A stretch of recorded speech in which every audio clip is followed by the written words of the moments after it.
Attends, attendez.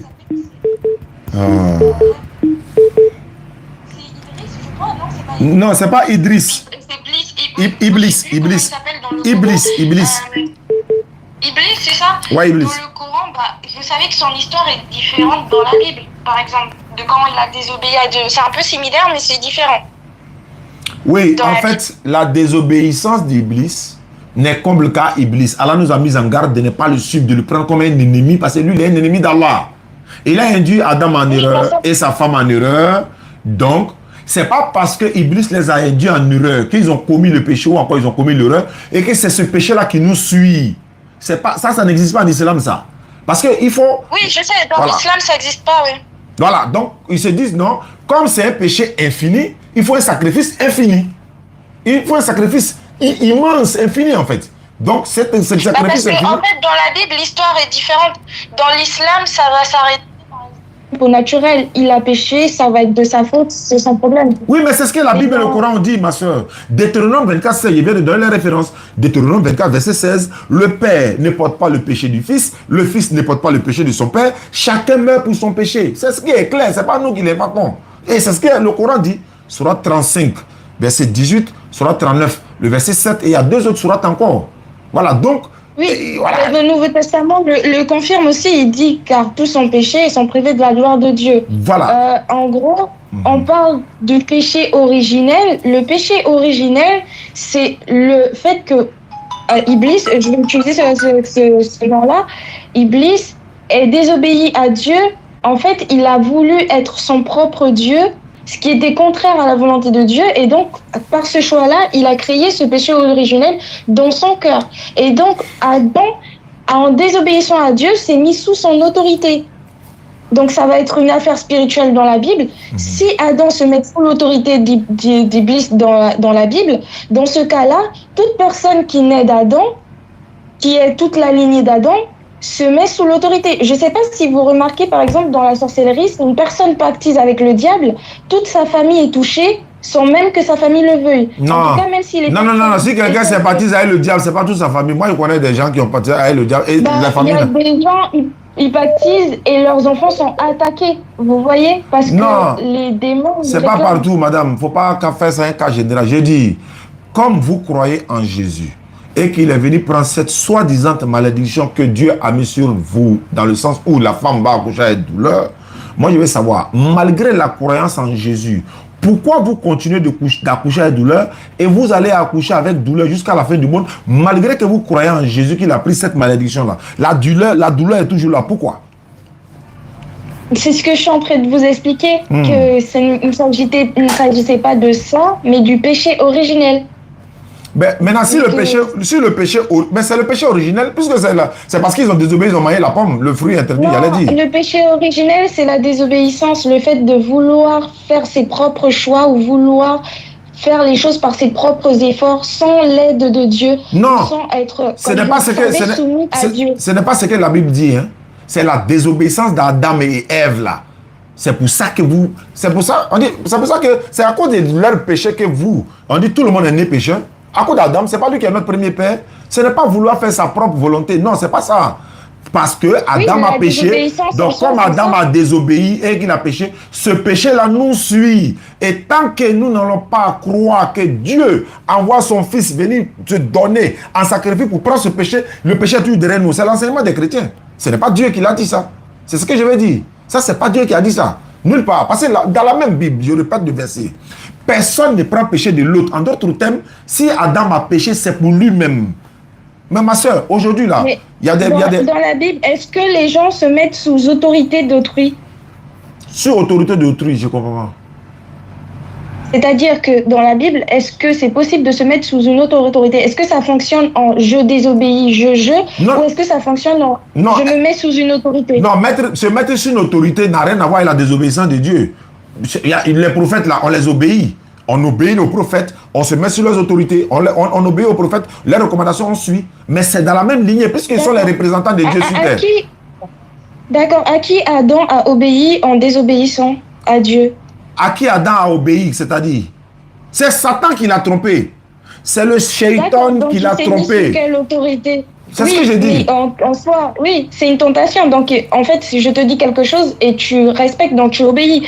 Donc, en soi, il s'est mis sous l'autorité de qui? Non, je répète encore. Dieu lui a donné des ordres, il lui a donné des recommandations à respecter.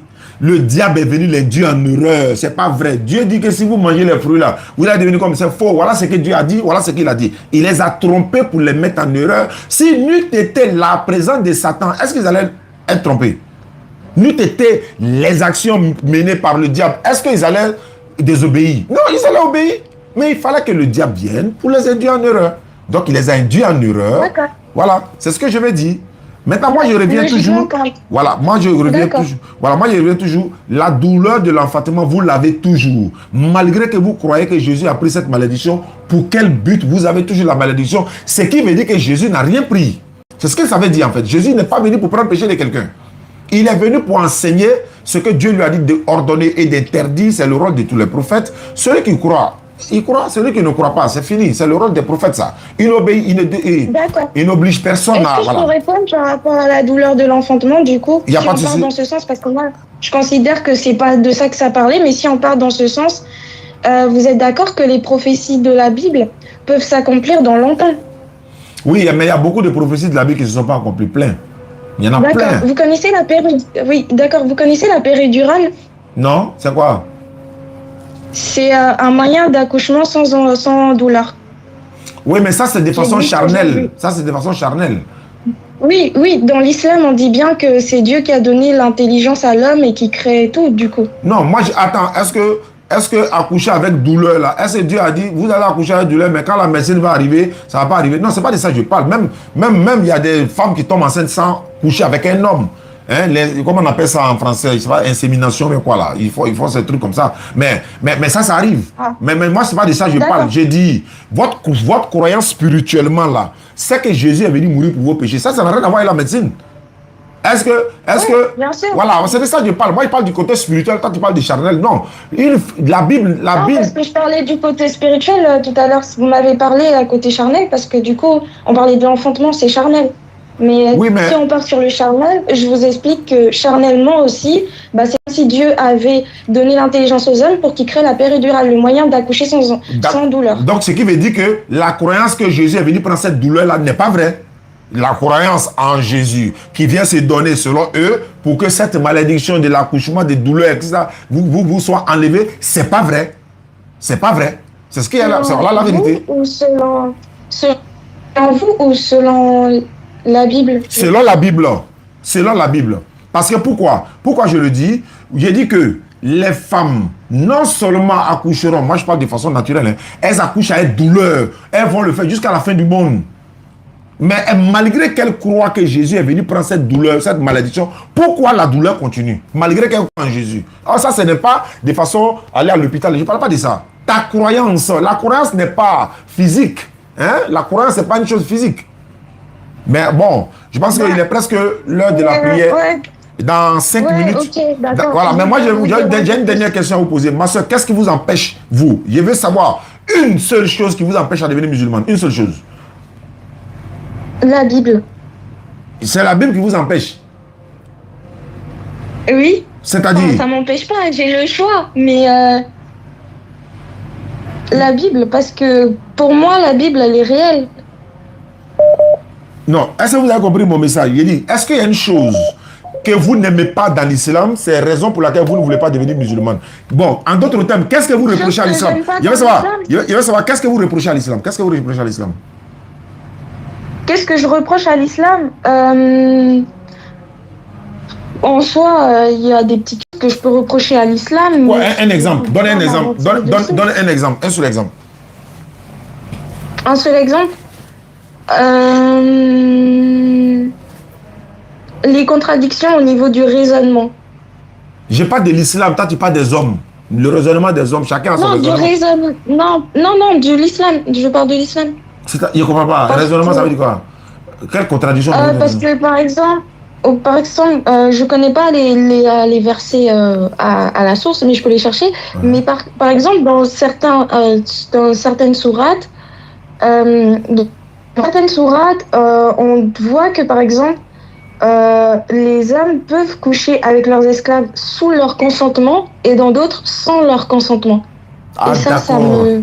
Ah, d'accord. Voilà. Voilà. Mais ma soeur, la Bible dit, il faut enlever la poudre qui est dans ton œil avant d'enlever paille qui est dans l'œil de ton ami. En d'autres termes, regarde ce qui est... oui. Ouais, regarde. Mais la Bible, là, la Bible dit, tu peux frapper ton esclave. Si tu casses son œil, tu la laisses en liberté. Femme comme garçon.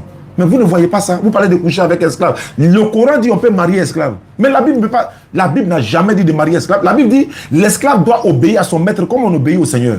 De la même manière on obéit à Dieu là. Faut obéir à ton maître comme ça. Mais le Coran ne dit pas ça. C'est le seul livre qui dit on peut marier esclave. Est-ce que tu n'as pas vu ça dans la Bible où on marie esclave?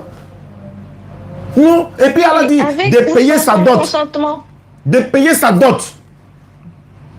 Attends. Est-ce que c'est écrit sans son consentement? Tu peux me montrer un verset où on dit coucher avec l'esclave sans son consentement dans le Coran? Je sais plus, mais... non, faut pas faire ça, ma soeur. Je tout à l'heure pour que tu me répondes. Non, je sais plus où. Non, ça n'existe pas, ça. J'ai prévenu avant. Non, ça n'existe pas, ça. Pour dire vous pouvez coucher avec esclave sans son consentement? Non, ça n'existe pas, ça. Ça n'existe pas. Ça, c'est si ça existe vraiment, après, c'est vous qui êtes musulman. Hein, voilà. Mais je vais dire ceci, ma soeur, est-ce que vous êtes d'accord qu'on peut battre son esclave, même casser son œil, une femme?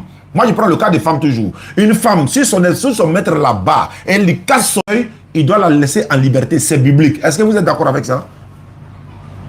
Je sais pas, j'ai pas vu le verset. Mais non, si vous n'avez pas vu le verset, vérifiez en même temps. Exode 21, 20. Exode 21, 20, virgule 26.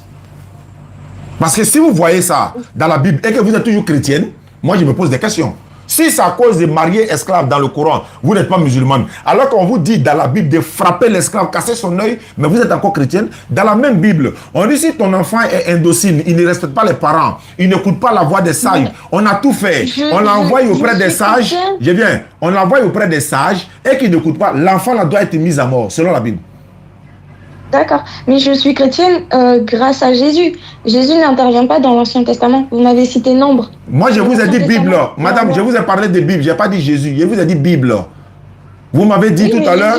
Quand vous me disiez que vous avez la Bible protestante, est-ce que vous me parlez de Jésus en ce moment? Vous avez dit Bible. La Bible, c'est l'Ancien et le Nouveau. Donc, ne faites plus maintenant la part de... Ah, on vous parle d'esclavage, maintenant vous dites que c'est Ancien Testament. Ah, vous voyez? Vous voyez? Je peux pas... D'accord, merci beaucoup. D'accord, il n'y a pas de souci. Mais à tout moment, si tu as des questions à poser, tu peux m'appeler, ne te gêne surtout pas. Ah oui, il n'y a pas de souci. Voilà. Ok. Merci beaucoup. Merci à toi, ma soeur, et voilà, bonne soirée. Bonne soirée. D'accord, Inch'Allah. Assalamu alaikum wa rahmatullahi wa barakatuh. Il me reste quelques minutes. Je m'en vais à la salat, Inch'Allah. Ils ont déjà commencé même. Bon. Alhamdulillah, on va prier tout à l'heure. Merci à ceux qui nous suivent à travers le monde. Je suis de retour de la CADA, la caravane des Dawa et d'action sociale. Nous étions à Divo, un peu partout. On est parti à Iré, on a fait quand même des prêches. Voilà, on était 540 caravaniers de la CADA, 10e édition. Je salue tout le monde, tous ceux qui nous suivaient dans la CADA. C'était un moment solennel. Ah, vraiment, j'ai été vraiment. Ma femme dit, il m'a fait quoi photo, les gars, il y a une photo. J'ai dit, ouais, mais c'était un plaisir. Merci beaucoup à vous. Kala, il facilite. Voilà, l'opération 15 personnes pour réaliser un puits. Nous sommes de retour. Les 15 premières personnes sont déjà bouclées. Hein. Maintenant, il y a 3 personnes qui sont déjà inscrites sur la nouvelle liste. Donc, vous pouvez toujours vous inscrire. Vous êtes 15 personnes, vous voulez réaliser un puits château. Nous sommes là pour ça, Inch'Allah. Vous pouvez nous appeler. Et puis, on va réaliser le puits. Le puits château pour vous. Beaucoup de personnes ont participé. Les 15 premières personnes sont bouclées. Il reste encore, on va lancer pour la deuxième phase. La deuxième phase est déjà lancée. Il y a 15 personnes qui sont déjà, disons, il y a 3 qui sont déjà inscrites dans la nouvelle phase. Donc, le soir à 20h, j'ai une émission. Je vais sortir la liste des 15 premières personnes et puis vous annoncer cela, Inch'Allah. Donc, si vous voulez participer, 05 94 87 58 58. 05 94 87 58 58. Le numéro de la DDR, c'est le 07 47 32 04 55. 07 47 32 04 55. Il y a beaucoup d'informations à donner, mais il est l'heure de prier, donc il faut que j'aille rapidement, Inch'Allah. Merci beaucoup. Et à tout à l'heure, à 20h, par la grâce d'Allah. Voilà, pour l'instant, on va appeler Jean-Luc, voilà, et puis d'autres personnes vont venir. Merci.